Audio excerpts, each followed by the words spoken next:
Hello, my name is Cory Benson. I'm a controls engineer with BluePrint Automation, and we're going to go through a Gravity Packer 100 series changeover. So from the system control screen, you can access the changeover by pressing the home button, which brings you back to the main menu, and then the changeover button here. The first thing it's going to tell you is the safety must be off. So before doing a changeover, we need to press one of the e-stops. You'll get an alarm, just press close, and now this has changed to a green button, letting you know it's okay to proceed with the changeover. That green button brings up a display where you can select your active product code. So right now, at the bottom it tells us the current product code that's active is number 3, the 1 pound bag of dried beans in that configuration. That's program number 3. So we're going to pick number 1 or number 2 to change over to. These arrow keys work like any other arrow keys, bringing the selector down, and this is the enter key saying I want to select product code number 2. It's letting me know that it's active, and here we see the operator adjustments needed to make the changeover. The ones that are blinking and have the red indicator, those are changes we need to make. Now for this particular changeover, it just so happens that 2 of these match the previous product code. So a green check means no further action is required, but we always recommend that you make a visual check to make sure that this is set to that number. So starting at the top, the first one tells us this is adjustment number 1, empty case guide number 1. There's a pick button, PIC, that will bring up a photograph of the exact adjustment needed to be made, and it will show you at the bottom its number and name, number 1, empty case guide 1, and the number we need to adjust it to, 39. So over here at the machine, adjustment number 1 has the same big yellow sticker on it and an adjustment scale. So what we'll do for all of these adjustments, we'll do lefty-loosey, righty-tighty. Turn this to the left. You can pull it out if you need to turn more and there's not enough range of motion here. Now it's loose and I can slide it to where I need to slide it.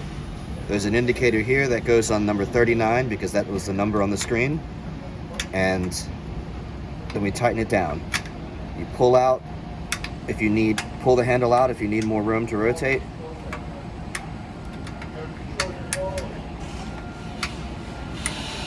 And once it's tight, we'll make sure it's nice and snug, it's not going anywhere.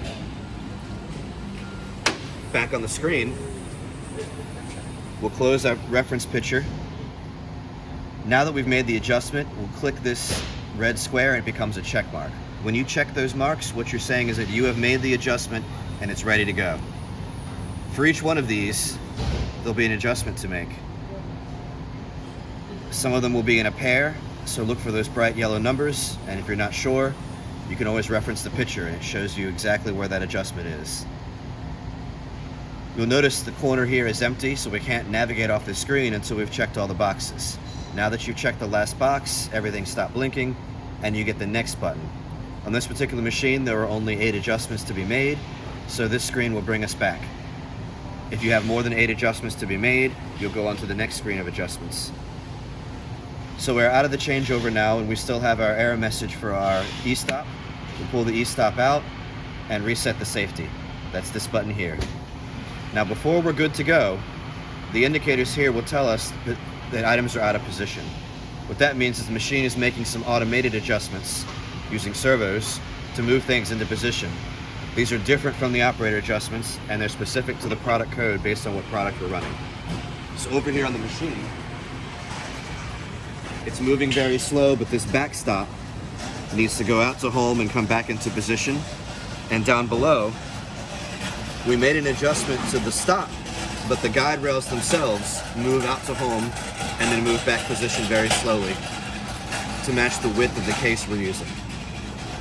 Those adjustments are automated. There's nothing further you need to do except to watch this screen. These indicators will let you know what's out of position, and when they're clear, it'll go to the word off. And that means you're clear to go and you can press the start button and run.